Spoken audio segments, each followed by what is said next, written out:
Hello students, welcome to Biology NEET from Star Career Institute by प्रिया सिंह। आज के video में हम लोग पढ़ेंगे सैंडविच मॉडल के बारे में।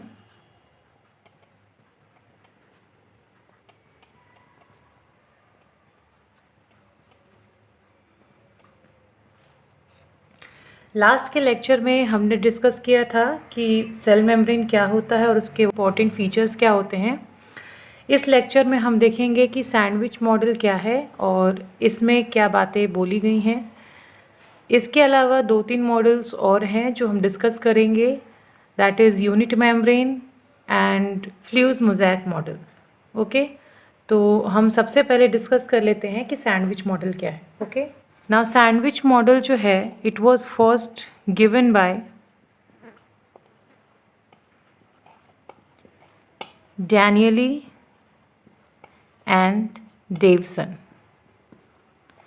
इसको दो साइंटिस्ट ने दिया था, Danielli and Davson, in the year 1935। Clear? जो मेन फीचर्स थे इस मॉडल के वो हम डिस्कस करेंगे और on the basis of that हम देखेंगे कि इस मॉडल के अकॉर्डिंग सेल मेम्ब्रेन का डायग्राम कैसा होता है। ओके, तो जो पहला फीचर था वो that the plasma membrane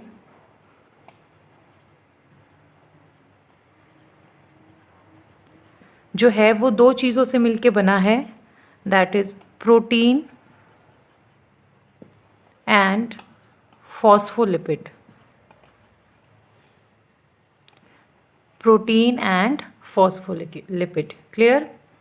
next जो थिंग है कि जो यहाँ प्रोटीन है it is of alpha globular type. ये किसका बना होता है? अल्फ़ा ग्लोबुलर का। क्लियर है? When we talk about phospholipid, तो जो फॉस्फोलिपिड है इसमें ये बात कही गई थी कि that phospholipid is amphipathic in nature. Amphipathic in nature. Now amphipathic क्या है मैंने आपको बता दिया था कि जब हम लिपिड की बात करते हैं तो लिपिड के स्ट्रक्चर में दो चीज़ें हैं, एक होता है हेड और एक होता है टेल। क्लियर? तो जो हेड पोर्शन है आपका, that is this part, it is hydrophilic in nature. ये किस नेचर में है? हाइड्रोफिलिक में है। ओके, और ये पोलर पार्ट होता है। इसी तरीके से when we talk about the tail portion, ये टेल पोर्शन है, तो जो टेल पोर्शन है ये आपका होता है hydrophobic in nature. Hydrophobic in nature. Clear? और ये नॉन पोलर होता है। तो इस वजह से फॉस्फोलिपिड को क्या कहा जाता है? It is amphipathic in nature. यानी हाइड्रोफिलिक मीन्स ये वाटर लविंग होता है एंड हाइड्रोफोबिक मीन्स ये वाटर हीटिंग पार्ट होता है। इसी तरीके से जो हेड पार्ट है it is made up of glycerol. ये किसका बना है? ग्लिसरॉल का बना है। और टेल पोर्शन है ये किसका बना होता है? फैटी एसिड का। किसका बना होता है? फैटी एसिड का। क्लियर हो गया? तो ये मेन फीचर था। नेक्स्ट बात जो इस मेम्ब्रेन में बोली गई है दैट इज़ जो लिपिड होता है इसकी अरेंजमेंट जो होती है, पहली बात लिपिड जो होता है इट इज़ बाईलेयर।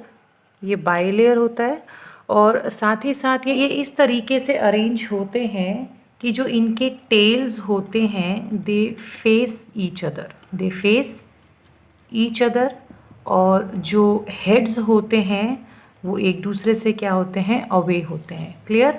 तो यहाँ पे जो बात कही गई है on the basis of that हम डायग्राम बनाएंगे और फिर देखेंगे कि इसका स्ट्रक्चर कैसा है। ओके, तो आइए इसका डायग्राम ड्रॉ करते हैं। सबसे पहले बोला गया है कि यहाँ पे लिपिड्स होते हैं वो बाइलेयर अरेंजमेंट में होते हैं, तो हम पहले लिपिड्स ड्रॉ कर लेते हैं। ये लिपिड्स हो गए।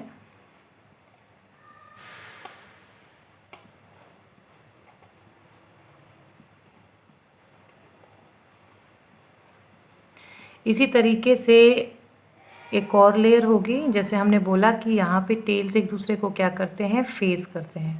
क्लियर? तो ये उनके क्या हो जाएंगे, टेल्स जो एक दूसरे को फेस कर रहे हैं।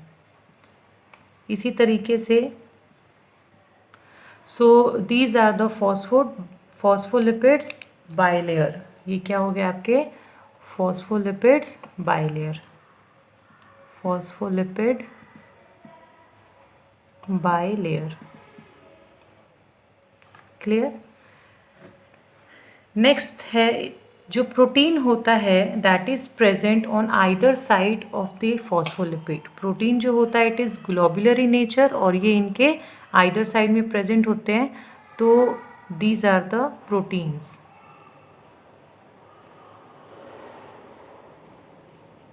ये क्या हो गए, प्रोटीन्स हो गए जो इनके दोनों तरफ क्या है, प्रेजेंट है। तो ये डायग्राम है sandwich model given by Danielli and Davson. अब यहाँ पे ये जो स्ट्रक्चर है दिस इज़ प्रोटीन और ये भी जो है वो क्या है, प्रोटीन है। बीच में आपको जो दिख रहा है दैट इज़ फॉस्फोलिपिड बाइलेयर। तो यहाँ पे जो अरेंजमेंट होती है that is protein, phospholipid, phospholipid and protein. Clear? और इसको सैंडविच मॉडल इसलिए कहा गया क्योंकि यहाँ पे ये स्ट्रक्चर ये रिप्रेजेंट करता है कि जैसे दो प्रोटीन्स के लेयर के बीच में फॉस्फोलिपिड जो है वो प्रेजेंट है। ठीक है? तो एक तरह से ये सैंडविच स्ट्रक्चर बनाता है, that's why it is known as sandwich model. तो ये था डैनियल एंड डेविसन का सैंडविच मॉडल। अब यहाँ पे ये बोला गया है कि दिस मॉडल जो था, ये जो मॉडल था ये रिजेक्ट हो गया था। तो इसके रिजेक्ट होने के पीछे के जो कारण थे यानी रीजंस थे वो यही थे कि सबसे पहला जो डिसएडवांटेज था वो ये था कि इन्होंने इसके सिलेक्टिव नेचर को एक्सप्लेन नहीं कर पाए। ये इनके सिलेक्टिव नेचर को एक्सप्लेन नहीं कर पाए, साथ ही साथ इनमें जो रेशो था प्रोटीन और फॉस्फोलिपिड का ये उसको भी एक्सप्लेन नहीं कर पाए।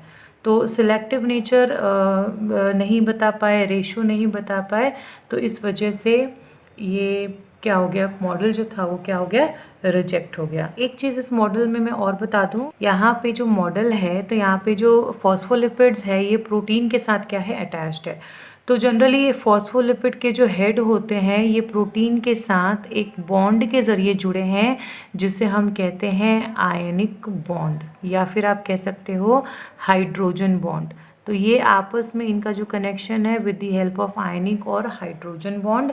इसी तरीके से ये जो टेल है इनके बीच जो बॉन्ड प्रेजेंट है जो इनको आपस में अटैच करके रखती है that is wander wall force, wander wall force. ठीक है? तो वैंडर वॉल की वजह से ये दोनों आपस में अटैच्ड होते हैं और जो हेड पार्ट होता है वो प्रोटीन से with the help of ionic और हाइड्रोजन बॉन्ड जो है वो जुड़ा है।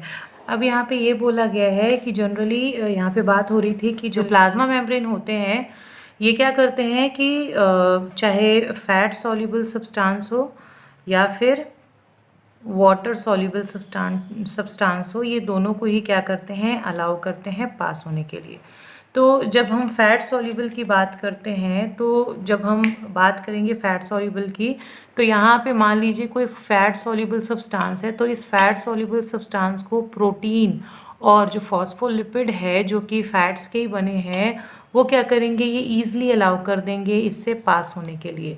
सो ये आउटसाइड टू इनसाइड जो है फैट सॉल्युबल सब्सटेंस जो है आसानी से क्या कर जाएगा, एंटर कर जाएगा।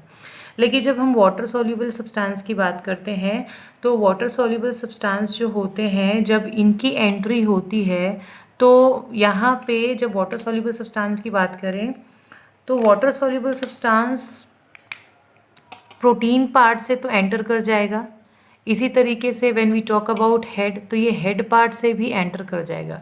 लेकिन जब टेल्स की बात आ जाती है तो टेल्स जो होते हैं ये हाइड्रोफोबिक होते हैं और हाइड्रोफोबिक होने के कारण ये जो है इस वाटर सॉल्युबल सब्सटेंस को आगे अलाउ नहीं करेंगे जाने के लिए। तो बट प्लाज्मा मेम्ब्रेन का नेचर क्या होता है कि ये वाटर सॉल्युबल और फैट सॉल्युबल दोनों टाइप के सब्सटेंसेस को अलाउ करता है। तो जनरली ये चीज़ यहाँ पे प्रूफ नहीं हो पाई कि वाई जो वाटर सॉल्युबल सब्सटेंस है वो आगे नहीं जा पा रहा है। तो यहाँ पे ये एक डिसएडवांटेज था कि इन्होंने इसके सिलेक्टिवली परमिएबल नेचर को डिस्कस या एक्सप्लेन जो है वो अच्छे से नहीं कर पाए। सेकंड ये था कि यहाँ पे जो रेशोज़ थे, प्रोपोर्शन था जो कि प्रोटीन और फॉस्फोलिपिड का था, वो डिफरेंट था। जैसे मान लीजिए अगर प्रोटीन जो है दैट इज़ 5 इन नंबर, तो फॉस्फोलिपिड का रेशो क्या हो जाता था, ये हो जाता था आपका 7। तो जो रेशो था वो सेम नहीं था, इनके प्रोपोर्शन रेशो जो थे वो डिफरेंट थे, तो ये इसको भी अच्छे से एक्सप्लेन नहीं कर पाए। तो इस वजह से इस मॉडल को क्या कर दिया गया, रिजेक्ट कर दिया गया। नेक्स्ट सैंडविच मॉडल के बाद हम बात करेंगे यूनिट मेम्ब्रेन मॉडल की। नेक्स्ट हम बात करते हैं यूनिट मेम्ब्रेन मॉडल की। Unit membrane model.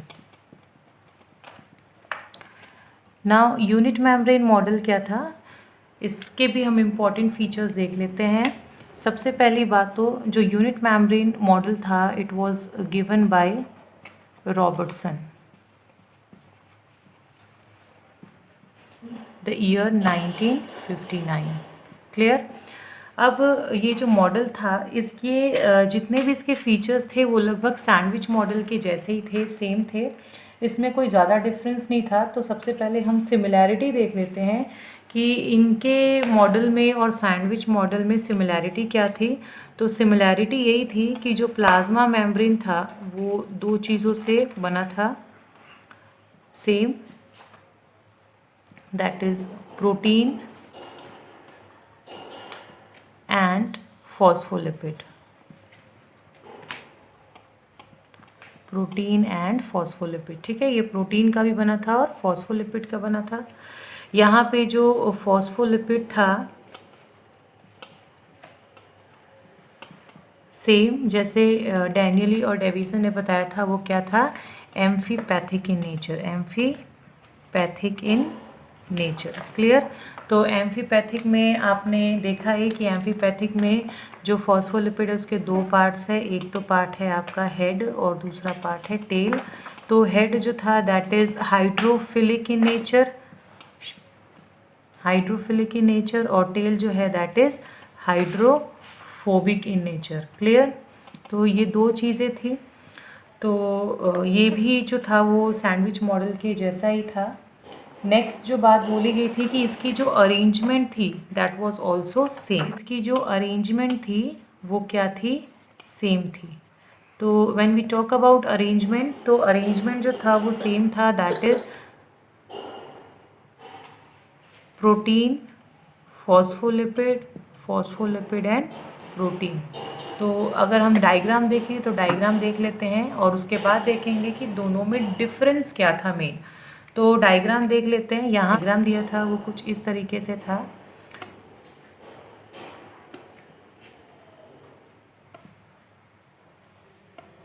ये प्रोटीन था और प्रोटीन के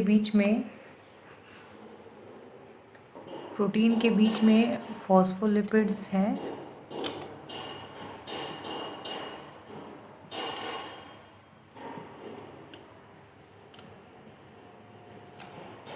इसी तरीके से इसका double layer. So this model was given by Robertson in 1959। अब यहाँ पे बोला गया है जो मेन डिफरेंस था वो यही था, जो सैंडविच मॉडल से थोड़ा सा डिफरेंट था वो क्या था कि इसमें सैंडविच मॉडल में जो प्रोटीन बना था वो अल्फ़ा ग्लोबुलर इन स्ट्रक्चर था। But when we talk about unit membrane model, तो जो यूनिट मेम्ब्रेन मॉडल था इसमें जो प्रोटीन बना था it is beta fibrous in nature. ठीक, ये मेन डिफरेंस हो गया। जो दूसरा डिफरेंस जो रॉबर्टसन ने बताया था वो बताया था इसके थिकनेस के बारे में। तो उनका कहना था कि जो पूरा का पूरा प्लाज्मा मेम्ब्रेन है उसकी जो थिकनेस है दैट इज़ 75 to 100 आर्मस्ट्रॉन्ग। ठीक है, ये 75 to 100 आर्मस्ट्रॉन्ग का बना था। इसका मतलब ये था कि जो प्रोटीन थे दैट वाज 20 आर्मस्ट्रॉन्ग, 20 आर्मस्ट्रॉन्ग, और जो लिपिड था, लिपिड बाइलेयर था, दैट इज़ ऑफ 35 आर्मस्ट्रॉन्ग। ठीक है, तो ये किसने बताया था? रॉबर्टसन ने बताया था। क्लियर? तो ये दूसरी चीज़ जो उन्होंने बताई थी रॉबर्टसन ने अपने यूनिट मेम्ब्रेन मॉडल में। तीसरा इनका कहना ये था कि ये जो मॉडल था ये सिर्फ प्लाज्मा मेम्ब्रेन के लिए नहीं था, बल्कि ये एक यूनिट मेम्ब्रेन इसको इसलिए बोला गया है क्योंकि जितने भी दूसरे ऑर्गेनील्स हैं, चाहे वो अंदर माइटोकॉन्ड्रिया हो या प्लास्टिड हो, तो उनमें भी जो मेम्ब्रेन था वो भी जो था दैट इज़ सेम स्ट्रक्चर का था और सेम थिकनेस का था। तो लगभग ये सभी मेम्ब्रेन के लिए क्या था? सिमिलर था, सेम। दैट्स वाई इसको क्या कहा गया था? Unit membrane model. क्लियर? तो ये कहना था रॉबर्टसन का, यानी रॉबर्टसन की भी जो बातें थी वो लगभग पूरे सैंडविच मॉडल के जैसी थी। जो ओनली डिफरेंस यही था कि यहाँ पे सैंडविच मॉडल में प्रोटीन अल्फा ग्लोबुलर का था, जबकि यहाँ पे जो था इन्होंने बताया कि ये फाइब्रस है, और फाइब्रस के साथ ही किसका बना है? बीटा प्रोटीन होता है। तो ये एक डिफरेंस था। साथ ही साथ इन्होंने इसकी थिकनेस बताई थी कि वो 75 से 100 आर्मस्ट्रॉन्ग तक होती है। क्लियर?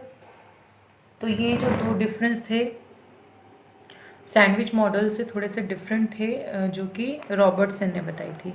अब बात ये आती है कि इस मॉडल को भी रिजेक्ट कर दिया गया। रिजेक्ट करने का सेम रीज़न था, सेम डिसएडवांटेज थे कि ये भी जो थे इन्होंने इसके सिलेक्टिव नेचर का इन्होंने एक्सप्लेनेशन नहीं दिया, और साथ ही साथ इनके रेशो का जो कि फॉस्फोलिपिड और प्रोटीन के बीच था ये उसको भी एक्सप्लेन नहीं कर पाए। तो दोनों में सेम डिसएडवांटेज होने की वजह से सैंडविच मॉडल और यूनिट मेम्ब्रेन मॉडल को क्या कर दिया गया था? रिजेक्ट कर दिया गया था। फिर उसके बाद जो नेक्स्ट मॉडल आया that was fuse mosaic model. अब फ्यूज मोज़ैक मॉडल क्या होता है वो अपने हम नेक्स्ट वीडियो में क्या करेंगे? डिस्कस करेंगे।